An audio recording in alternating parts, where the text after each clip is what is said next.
What's up? What's up? Welcome back to Fantasy Facts Machine. We are, entering week 6 now. Injuries are piling up.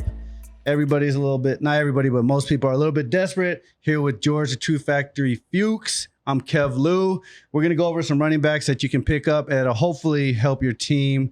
I mean, some of them are reaches. Some of them are actually primed to fill some pretty big roles. So let's just jump right into it. My team, the Seahawks, is missing their starting running back who broke his tibia and is going to have season-ending surgery. So they have Kenneth Walker III jumping into that slot, who had a pretty nice touchdown yesterday. Yeah, he was starting to get a little more of the carries just going forward, but Penny had such a great game last week. You're thinking there's no way this kid will come up and steal any of his spotlight. And then in Penny fashion, I mean, who runs worse than this guy? It's just incredibly unfortunate to see again.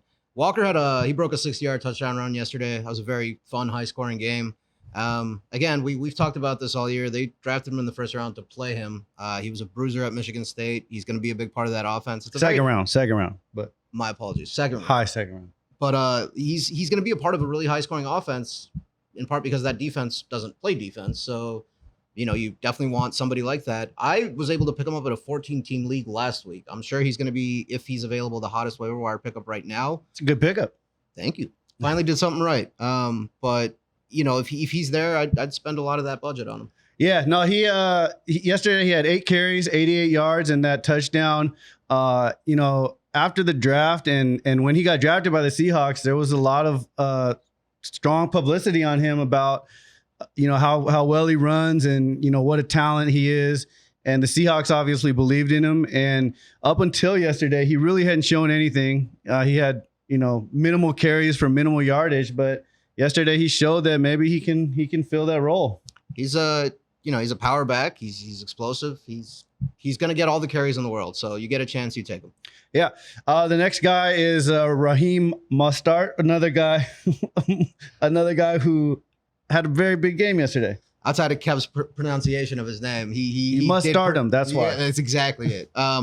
He's been getting more and more of the load there. I mean, Chase Edmonds is slowly shifting into just the third down back. Mostert's great. Mostert was great in San Francisco. Chase Edmonds had 1 carry yesterday for 1 yard. Yeah, that is not a slow transition. He's becoming like a low-grade J.D. McKissick, which is kind of a punch in the gut. And listen, Mostert was available real late in a lot of leagues. He was available on waiver wires. I doubt he's really widely available now, but his biggest thing, much like Penny's, is he's never been able to stay healthy for a full year. Yeah. So honestly, keep an eye on Edmonds if he somehow becomes available. But yeah, Mostert is a must start every week now. I mean, yeah, the truth is he doesn't stay healthy, but at this point he's healthy. And if he's out there, you have to get him. Yeah. I mean, if he's out there, you have to get him. He had, 18 carries for 113 yards yesterday. He only had 1 reception. I think Edmonds is still there in the passing game.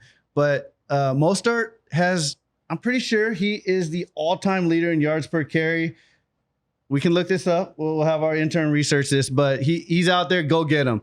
The next guy from last Thursday night's game who ended up looking pretty good, Deon Jackson. Now, granted, Jonathan Taylor is probably coming back this week. Jackson, but if he doesn't. Yeah, I mean, JT almost played last week. I'm not buying into Colts running back hype. That's not.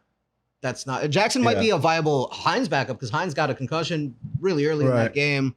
I don't know if they're going to shift more to Phillip Lindsay or to Jackson, but I'm not really spending too much of my budget on neither of those guys. I'm not either, but he's a guy who, played decently last week. If, everything falls into place for him, he could have a decent role. I mean, that's if JT gets injured, that is if Hines doesn't play, and then he's still dealing with Lindsay. Honestly, the thing that I think is most important is there was nothing decent about that game. That was the worst football game I've ever seen. It was. But that's why it's even more outstanding that he had 62 yards on 13 carries. Yeah, I guess. All right, next, moving on. Mike Boone from the same game. I think that Mike Boone actually has a pretty good floor at this point. Melvin Gordon is obviously going to be their workhorse moving forward, but I think Boone's going to get some action in the passing game and get a decent amount of carries. I mean, he showed a little bit of explosiveness. Yeah, Boone was all right, but honestly, I'm probably a little more intrigued by Latavius Murray. Murray could have re-signed with the Saints. Like, he chose not to. I mean, he probably feels like there's a better chance of him getting carries. He's proven himself over the years. Like, I'm not ecstatic if Latavius Murray is my number one back, but like the guy's fine. And he's a pretty decent, red zone runner. With Russell's injury now, like, so if you have the choice between Murray and Boone, you're going with Murray. I lean Murray. All right. Yeah. I'm going Boone, so we'll see how that works out. Yeah, well, we'll wager a little on the side. I mean, Boone definitely, I feel like, has the pass catching upside. Murray's not huge in that, but we'll see. I mean, Murray is healthy for this week. He is on the roster. We'll see what happens. I think to your point, Murray is a goal line back who's going to probably get the carries at the goal line because Gordon did have the goal line fumble against the Seahawks. He has 3 or 4 fumbles this year. 4 already on the year, yeah. So, if they're on the goal line, I'm pretty sure they're going to give it to Murray at this point. Love a good vulture on my team. Yeah, no, for sure. Another guy who's worth noting, Joshua Kelley on the Chargers. He's kind of always sticking around. He had, I think, 10 carries for 50 yards and a touchdown this week. Yeah, he looked great. I don't know how much of that was the Cleveland run defense, but every running back for Eckler had an amazing game. Yeah, Eckler's coming on very, very strong. Kelley is what he is. I mean, he's a really valuable handcuff, but I'm not starting him unless I have to. I agree, especially with Eckler now coming, really he's into starting form. To pile up the touchdowns again. Look like the guy he's supposed to be. Yep.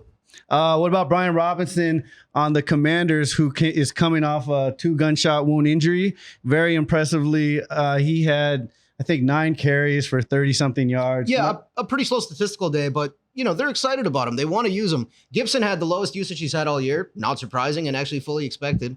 McKissick's still going to be the 3rd down back. But I don't know. Robinson is a talented guy. He clearly won them over in training camp. The fact that he came out to many men by 50 Cent also really did something for me. So if he's available, I'm picking him up. Yeah, I mean, I'll say this. The fact that he made headlines for coming out to many men as opposed to like scoring a touchdown or, having a great run doesn't really bode well for him. I'm not very big on the Commanders at all right now. It's hard to be. I have Gibson. Gibson's done. I understand that. Yep. That's the only thing Brian Robinson did for me was kill Gibson's action completely.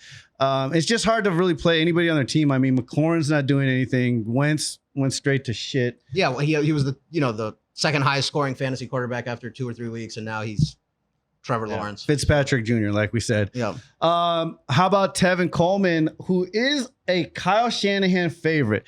If you don't know this, Kyle Shanahan, when he went from the offensive coordinator of the Falcons to the Niners, he brought Tevin Coleman with him. Tevin Coleman had a pretty good half season in there. Then he got injured, disappeared for about a year or 2. Now he's back. He got a bunch of carries. He got a rushing touchdown and a receiving touchdown yesterday.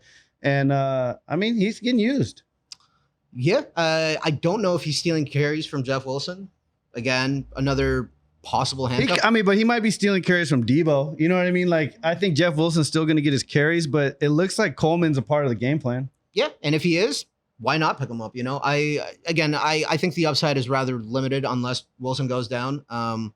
Coleman's also, I feel like he's been in the league for over a decade at this point. But yeah, He looked great yesterday. He made that's what I'm saying. There's an emotional connection there between Shanahan and Coleman. He made an unbelievable catch yesterday. So, if he's being used in the passing game alone, that could be valuable enough in PPR leagues. Yeah, exactly. Our last running back on this list, Eno Benjamin, who had a touchdown yesterday, was very thrilled about it if you saw the celebration.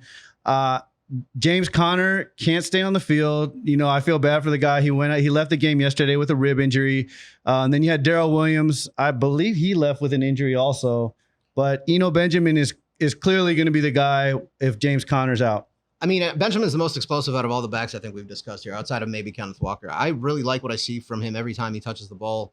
I don't really trust Kingsbury's offense because I think they just kind of audible every other play. But if you have a guy who's going to be the starter, you find a way to get him, and Benjamin should be available in a lot more leagues than he's not at this point. So I do like him. I agree. I'm not big on Benjamin. I mean, I don't think that at this point you can start him, and I really would prefer to find a guy that you can start, or who has a chance to blow. Even if Connor's down and Benjamin is a starter, we don't really know what he's going to do. We'll see. I'm not hyped about it, but again, like with the injuries to a lot of these backs, with a lot of these guys underperforming, like it never hurts to have an extra back on your bench. So.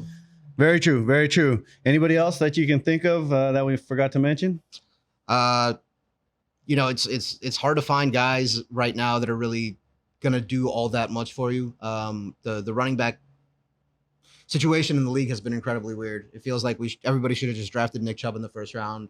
Maybe Saquon, actually definitely Saquon, and then just forgotten about everything else. But we'll see. You never know what happens next week, the week after. Keep an eye out on these guys for this week. And some of these guys you take on a, kind of the same way you took Walker. You know if the guy gets injured in front of him, Walker's going to step into a huge role. So you want to look for that. Educated gambles. Let's go. Educated gambles. Yeah. All right, well, that's it for our running backs heading into week 6 for the waiver wire. Good luck to you if you can get one of the better guys out of that group. And we'll be back with some wide receivers soon. This is George, the True Factory Freaks. I'm Kev Lou.